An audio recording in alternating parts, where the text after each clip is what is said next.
Hi guys, it's Miss Noha again. We're going to start today's lesson, the Stone Age Part 3. In Part 3, we're going to answer two questions. What type of houses did they live in? And what type of clothes did they wear? Come on, let's start. Let's start with the type of houses they lived in. Actually, this depended on the time and the country. For instance, in Britain, archaeologists have found evidence of 4 different types of dwelling, which means shelter in which people lived in. Those are the pictures of the 4 types. During the Paleolithic time period, when the ice came, some early humans sheltered from the cold in caves. Why build your own house when there's one already available? Evidence found in Howick in South Africa from Mesolithic times indicates a circular structure made from wooden posts.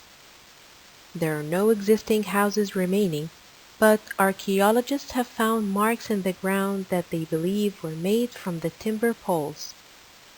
The frame may have been round or conical like a teepee. A teepee is a conical tent consisting of skins and used specially by American Indians. They may have used animal skin, thatch, or turf to cover the frame. There was evidence that the floor was covered with a layer of moss, reeds, and other soft plant materials. Evidence suggests that houses were usually rectangular and constructed from timber in the Neolithic period.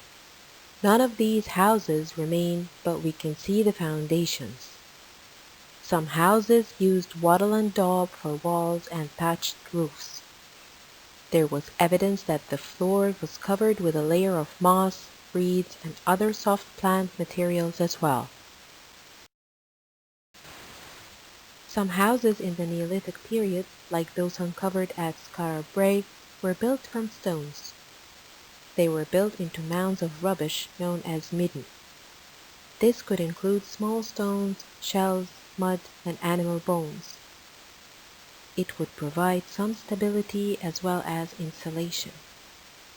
The houses were usually round.